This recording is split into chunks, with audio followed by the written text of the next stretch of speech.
Sebanyak 160 anggota maupun mantan anggota Parlemen Indonesia memberikan dukungannya dalam bentuk tanda tangan petisi untuk menghentikan 21 tahun penganiayaan yang dialami praktisi Falun Gong atau Falun Dafa di Tiongkok, terutama terhadap praktek perampasan organ secara paksa.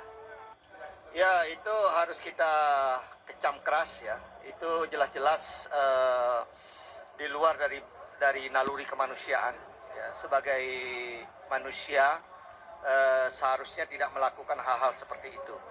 Ya, kalau di Indonesia jelas-jelas kita itu tidak dibenarkan sesuai dengan ideologi negara kita sebagai negara Pancasila yang kemanusiaan yang adil dan beradab itu.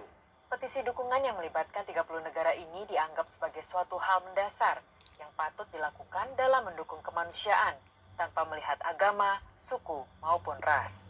Setiap manusia memiliki hak hidup, sehingga penyiksaan itu adalah mengarah kepada penghilangan nilai-nilai kemanusiaan, dalam hal ini adalah melanggar Declaration of Human Rights. Para praktisi Falun Gong menggalang petisi ini selama bulan Juli di Jakarta dan sejumlah kota.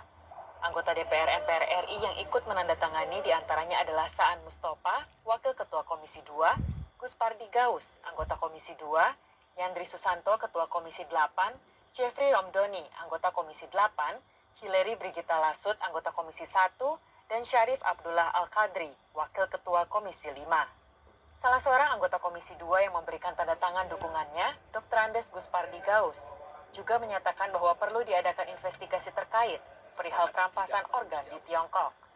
Dan menurut hemat saya perlu dilakukan proses hukum oleh lembaga di PBB karena ini sangat sesuatu kezaliman yang dilakukan sesama anak bangsa.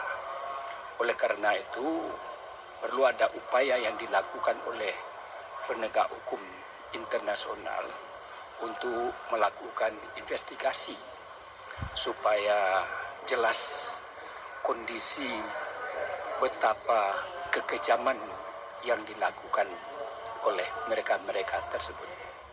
Bulan lalu, anggota DPR MPR RI Weni Haryanto pernah melakukan interupsi dalam sidang paripurna DPR RI pada 18 Juni 2020. Anggota fraksi Partai Golkar ini dengan gagah berani meminta Parlemen Indonesia agar bersikap atas genosida dan penganiayaan yang dialami praktisi Falun Gong di Tiongkok. Khususnya selama 21 tahun terakhir, penganiayaan genosida terhadap Falun Gong atau Falun Dafa, di mana ribuan praktisinya telah dianiaya hingga meninggal, ratusan ribu telah ditahan di kamp-kamp kerja paksa, pusat pencucian otak, dan penjara.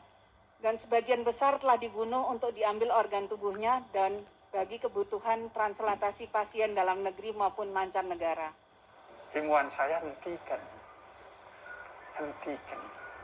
Karena betapa mulianya martabat akhlak daripada manusia sebagai makhluk insan Tuhan. NTD News melaporkan dari Jakarta.